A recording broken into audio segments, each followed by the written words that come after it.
What's good, everybody? It's your boy Hamza from Ather Gaming, and I'm back with another video. But before we get into that, guys, I'd like to wish you all a happy new year and hope your holidays were great. I did not upload for the past 2 weeks, of course, just because like personal reasons, you know, exams, wanted to spend time with the family. But we are bringing in the new year with a banger, with of course an Infernoble deck profile. Guys, they don't call me the Fire Lord for nothing, baby. But let's try and hit 10,000 subscribers by the end of this year. Start off this year really powerful by going ahead and liking. Let's try and hit 14 likes instead of 13, guys. Let's try and hit 14 likes on this video. That would be super cool. Check out all the links down below as well, and don't forget, I have not forgotten about the BLS giveaway winner that will be announced in the next video coming up, guys. I am going to be a lot more consistent this year, mark my words. But without further ado, guys, let's get right into this video. Alright, guys, so now we are going to get into the deck profile of the brand new Infernoble Knight deck list for 2021. Again, shout out to all my boys, shout out all the homies in the Infernoble group, as well as everybody in our messenger. Shout out Kenny, shout out Finn, shout out V, guys. You guys really helped me put like the most optimized deck together. But of course, starting off, we are going to be rocking our triple Neospatian connector. Now this card is really important in the deck because this is the major way how we play through hand traps, how we bait a lot of hand traps as well. Going normal summon connector and forcing hand traps out of our opponent's hand to protect our cards like Assault slash Needle Fiber are like very crucial now, especially with the loss of all of our other extra deck cards that help us play through hand traps. So again, Neospatian connector with the one Aqua Dolphin is sort of how you are going to maneuver through it as well. You guys will notice in my deck profile going on that I don't play the PKs, and I'll get into that a little bit more once you guys see more of the deck. But again, like I said, for triple connector plus the Aqua Dolphin is like the best normal summon in this deck. So that's what I said. Again, I feel like this is most important, and if you can play it, you absolutely have to play this card. Being able to just rip cards from our opponent's hand. Again, we lose Smoke Grenade, so there are some pretty unique combos where you can mill 3 summon Dolphin and just rip multiple cards from our opponent's hand. So oh yeah, that's it for like our first, I guess, normal summon, you would say, which is our Neospace connector. And then again, another normal summon that we play is the one Ogier. Now again, if you guys don't know what Ogier does, is she can foolish any fire warrior, basically like any of the Infernobles or the equip spell. And again, that just has its own little scenarios where you can like normal this, mill Olivier, protect your Assault from impermanence, summon this, dump Gear Free, special Renaud, you already know the deal. But adding on to our I guess Infernobles, again, we are going to be playing triple Infernoble Knight Renaud. Now again, you guys I'm sure know what Renaud does, so I'm not gonna say too much about it. And then we are playing triple Olivier. So again, like I said before, you guys I'm sure you guys understand why I'm playing it like this. And then of course you are just playing our double Gear Feed. So the reasoning for this, and I'll get into that right now. So we want to play double Gear Feed because you want to be able to play through Nibiru as much as possible. No, I don't play 3 Gear Feed. You can definitely play 3 Gear Feed in this deck. I just feel like 2 right now is perfectly fine. Just for my playstyle, honestly. If anything else changes, I will for sure be playing triple Gear Feed. But right now, Nibiru isn't that hot of a card, so it doesn't really matter what our opponent does. So I'm okay with actually just playing double Gear Feed in my deck. Again, triple Olivier is like the best card in your deck because this is how you combo through like a lot of problematic hand traps, because being able to special summon him and then just making him a tuner and then going this and whatever monster on board into fiber and full comboing is like pretty insanity. So again, you want to play triple Olivier in your deck. I know before you could play like 1 or 2, but now you just have to play 3. It's absolutely madness to not play any more than 3 in your deck. So that's why I'm playing triple Olivier. Now, triple Renaud is one that a lot of people are going to question me on, and the reason for this is because, like I said before, in the PK variant, you can only play like 1 or 2 because you don't play that many fire monsters in your deck. But in this variant, you can play more because you have more fire monsters, as you guys will see. Not only do I play like the Gear Feeds and everything like that, you will see the other cards I play as well. So Renaud is really good, and the reason why I like this card over the PK variant is, again, like I said before, in the PK variant, you can't really play 3 of him unless you play like some sort of weird 60 card version, because like you need the fires on board, and this card like it kind of conflicts with the PKs because it's a dark and a fire. But this is also good because you can summon it earlier on into your combo, and this will be the tuner. So you'll have like an Assault with a Renaud tuner on board. So even if they stop the Assault for whatever reason, you can just summon this card. And if you have this card in your hand, you can do the Assault mill 3 play where you get the Dolphin and rip cards from your opponent's hand. So that's why I feel like playing triple Renaud is going to be like absolutely staple going into the future, regardless of what you play. But the reason why I don't play PKs is for that specific reason. Now again, moving on to our extenders. So that was it for like the core engine of the deck. Moving on to our extenders, we are going to be playing our triple Super Quantum red layer. Now again, like I said before, you can play like different extenders in the deck, right? You can play like junk warrior. I'm trying to straighten these cards out. I don't think it's working.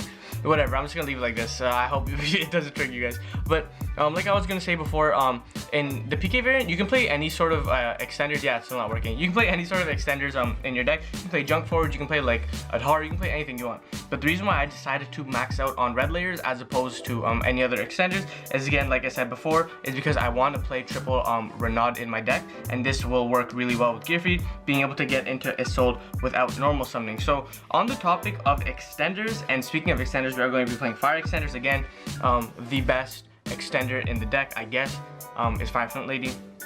Now again, if you guys don't know what this card does, is if you control a fire warrior monster, or not fire warrior monster, sorry, if you control a warrior monster, you can special summon this card for free, activate effect, but it doesn't matter. Again, you guys can see, right? Look at all the fire warrior monsters we play, because I'm about to go crazy right now. So we played the triple Fire Flint Lady, right? You guys just saw that we played the triple red layer, okay?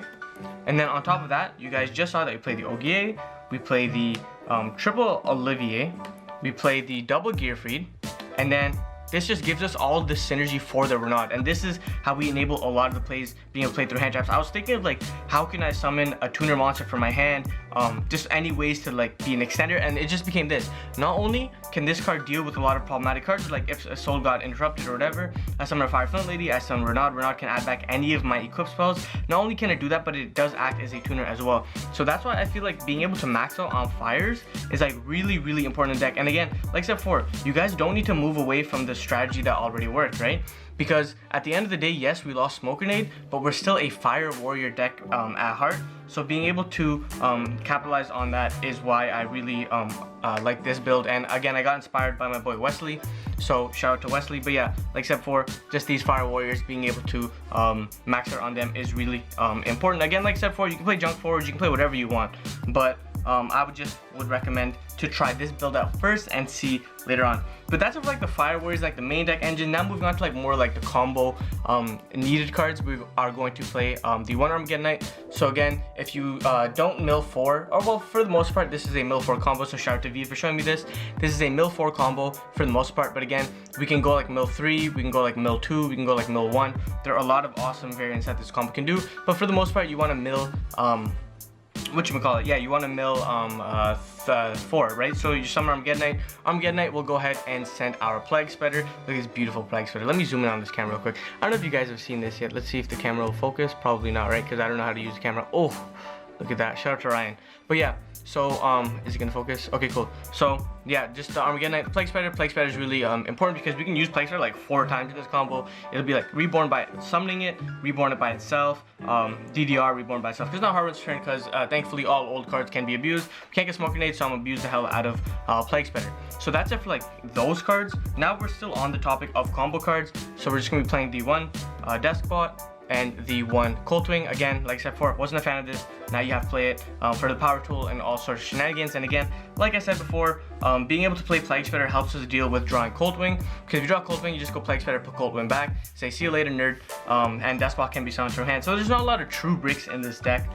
So that's why I really enjoy playing this variant of the deck. So that's just it for those combo cards. And then just the last combo card we play is the 1/6 Samurai again. But like I said before, it is a level 2 tuner. You don't have to play this card by all means, right? You can get away with it. But I would personally say just to play this right now is like sort of like training wheels, right? To combo, and if you get disrupted, you can play Genba and you'll be perfectly fine. So that's why I would recommend playing Genba. No, don't play TG Striker, because in this current format, if you're going second, you probably can't special summon already because they have Ruler on board. And if you're going second, you're probably against a VFD as well, so it doesn't matter. So I'd rather make my go first go better, which is, even if I draw this, again, like I said before, it follows with the whole Fire Warrior thing, where, I mean, worst case scenario, just Fire Warrior, right? So, yes, last format Striker was better, but this format Genba is better, because even if you go second, you still can't special summon, so there's no point. But that's for like the main deck engine cards. Now going on to more defensive cards, and why I really like this deck is I can play hand traps. So I'm going to go ahead and show you guys some of the hand traps I play. We are rocking our triple Ash Blossom and Joy Spring. Again, the most versatile hand trap in the current format. Being able to stop every single card in the meta is really insane. Like, this card can hit everything, right? That's why you absolutely have to play Ash Blossom in your deck. There's not much else to say about Ash, to be honest. Like, I feel like everybody should know about it. So I'm just gonna be showing you guys the Ash Blossom, showing you that I play it for those who are interested, and just dashing her to the side. Now again, we are going to be rocking our triple side frame gear gamma with the one driver. Now let's go ahead and look at these. Oh yeah, baby. Yeah, this is a playset of CR gammas just to flex. Low-key, shout out my little brother, shout out Ryan, shout out Tony for helping me get these cards. But yeah, then we are going to play Gamma. Gamma is one of the most powerful hand traps in the history of Yu-Gi-Oh! Because it negates and destroys and it summons a monster. This is how we play through a lot of like the BS in the current format. There are decks that play Droll, we can punish Droll. There are decks that Lancia on standby, we can punish Lancia. We can actually punish all sorts of other decks that negate as well. Like when they go Herald, when they do all sorts of things. This is how you play through VFD as well. I mean, you try your hardest, right? You can't really play through VFD, but there's just a way to sort of deal with VFD. So that's why I feel like you absolutely have to play Gamma in this current format.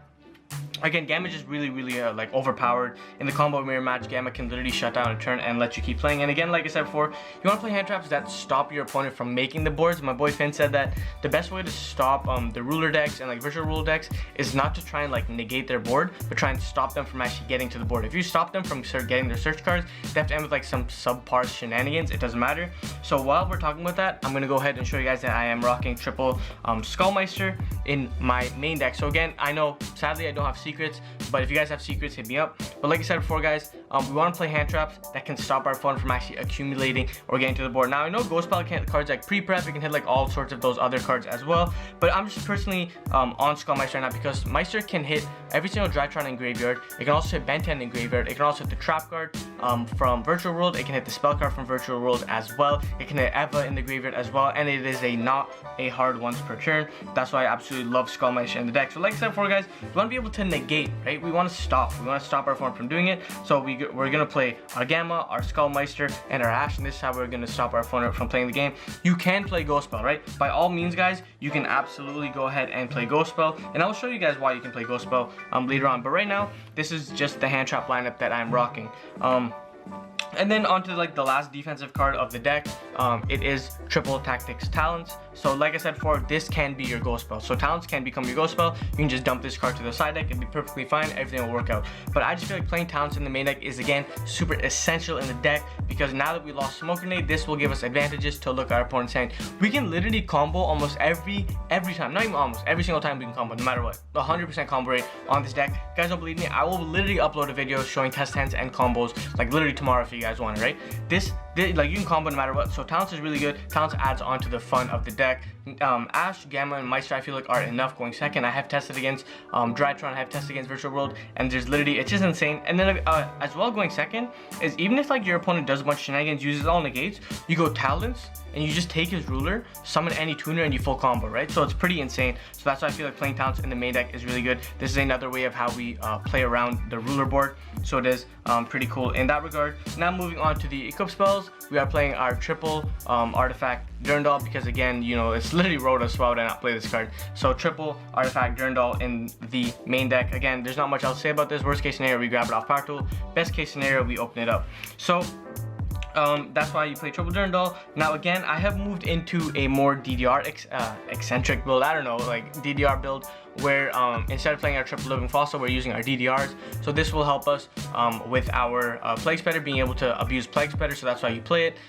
If you want to play living fossil, by all means you can, but again, you can DDR Genba by banishing Genba by 2 if you can't get into our Plague Spreader play. So again, this is actually a pretty unique and cool variant, and I kind of like this a little more because it kind of reminds you like the whole Rongo Turbo thing where like we would abuse DDR consistently. So I'm just a fan of DDR, to be honest. Not a hard once per turn, very degenerate, so that's why I like DDR.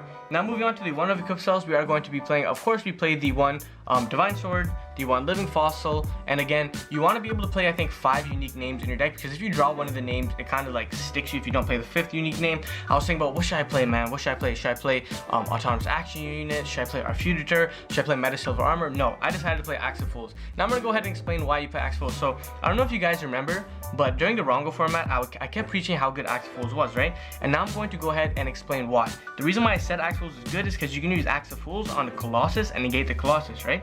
But now, I can go ahead and use Axe Foes on the ruler and negate the ruler, so it's even better. So now we have more outs to the deck, and there are a lot of decks that kind of like play around it. So or they can't really play around it. You just go Axe Foes, target your vanity, see you later, nerdly, you suck. So, and again, this card is like literally searchable with Renat, so it's pretty funny being able to deal with like Herald as well. You go Axe Foes, target Herald, they go Herald negate, you go Gamma. Like, what do you want from me, nerd? Like, you suck. So that's why you're going to go ahead and play Axe Foes in your deck. Again, you can play Our Future if you want, doesn't really matter. Then moving on to the last cards of the deck, we are going to be playing Triple Heritage of the Chalice, followed by the Rhoda. Again, all these cards do the exact same thing. Of course, these are like more versatile because they can get you Durandal as well, but it doesn't really matter. And then the one Rhoda to round off the deck. No, I'm not playing the PKs, and you guys saw before. I want to play all the fires in the deck. I want to be able to combo as much as possible. I don't want to be able to run into these weird interactions where I lose to hand drops like Bell, Meister, and Lancia for no reason. So that's why I'm playing that. Moving on to the extra deck, of course. What type of deck would I be playing if I'm not playing 2 Isolde in it, right? So you are going to be maxing out on Isolde. We play 2 Isolde in the deck. Again, she's the Heart and Soul deck. She is how the deck functions. There's literally not much else to say about 2 Isolde. You just have to play 2 Isolde. If you're not playing 2 Isolde at this point, I don't know what you're doing. And Goki's, I guess you can make an argument, but if you're not playing 2 Isoldes at this point, don't know what you're doing. I'm still only playing the 1 Needle Fiber. A lot of people are playing 2 Needle Fiber, and I know what you're gonna say. Oh, there's that one combo where if you run into too many like monsters on board or whatever, you can make 2 Needle Fibers. But if you play 2 Isolde, it's the exact same thing. We just make the second Isolde and then go into the Needle Fiber. So I'm just going to be playing the 1 Needle Fiber, and then this will go off into our Mech Fan Beast Orodon. So this is like the little package that it plays. So that's it for those guys. And then I'm playing the 1 Nightmare Unicorn. Being able to ladder into this card is really good going second, sorry. And then of course we play the 1 Access Code. Majority of the time what you want to do is if you go second, you go Isolde, mill 1 or whatever, get Unicorn, spin the card back, link into Access Code, target the Unicorn, Access Code, pop, kill your opponent. That's how Access Code works. It's pretty funny. Then we play the 1 Appaloosa. This card can be anything you want. It could be a second Needle Fiber, but Appaloosa in the current metagame is like absolutely broken. It stops every single Virtual World, it stops every single Drytron. It can stop Ben 10 as well, so it's actually pretty insane like what Appaloosa does. She's like broken. If you make Appaloosa for 4 and pass, you can pretty much win the game because Drytron can't summon a monster to kill this, and Virtual World, yeah, they can, but they have to give up a normal summon, which is actually pretty good in our favor. So Appaloosa is pretty cracked. And then moving on to the Synchro Monsters, again, we play the 1 Herald of Darklight. This card, honestly, if you can get this card out, it's pretty much game. A lot of monsters have to activate from the effects. Virtual World have to mill. Drytrons have to tribute from hand, and this all gets banished. So Herald is a really good boy. Of course, we're playing our 1 Roly Polioli. Now, he's really important to the combo, which I'll showcase in another day. Play the 1 Power Tool Dragon, because like I said before, we gotta play Power Tool in our deck now. So, I mean, I'm not too mad about it, right? It reminds you of the Rongo days. Then of course we play the 1 Borreload Savage Dragon, because if you open an extender you can have a Savage, Herald, and VFD. We play the 1 Shen because again Shen pretty good. Another funny interaction I want to say is if you have Shen and Herald on board and you pass, this is basically Macrocosmos, because any monster sent from the hand or deck is banished, and the end card sent from the field or grave is banished, right? So you end with like Shen Herald, and it's actually pretty funny. And you get with like Shen Herald with like a Charles on board, so now it's like a Macrocosmos, then you have the protection with the pop, so it's actually pretty funny in that regard as well. So that's it for like the synchro monsters that I play. Again, you can play any synchro monsters that you guys want. You can play Riser Dragon as well, and then of course you play the 1 Fusion Trish. Worst case scenario, we go ahead and make this bad boy right here, and then we overlay all of our 9s into the boss monster VFD. Now unfortunately it is a VFD turbo deck. It's a lot more degenerate than before, but I'm not really complaining. So that's it. I am just playing the 1 VFD in the deck. Now again, other cards that you guys can for sure play in your deck, and just cards that I would say in general, you can play Underworld Fighter or Ball Monk. I think Agent Persuasion made a video on this showcasing the combo, or I don't know if he made it or if he posted somebody else's video, but shout out to Agent Persuasion. You can do this combo. Wesley also showed me on this combo. And then again, you can play cards like Forbidden Droplets, you can play cards like XYZ Encore, and you can play cards like Twin Twisters as side deck options. So that's it for the main deck, guys, and the extra deck. If you guys want to see a combo tutorial or test lines, please let me know down below. Alright guys, so that was the end of the video. If you guys liked the video, make sure to go ahead and like the video. If you made it to the end of the video, go ahead and comment down fire. Yes, fire, guys, because that's what all we will be producing in the next year. I don't even know what I'm saying anymore. Anyways, like, comment, subscribe if you haven't already. If you made it to the end of the video, go ahead and subscribe. I'm talking too much. Like I'll say, guys, this is Hamza. Say it with me. Keep on shining, never burn your dreams. Peace.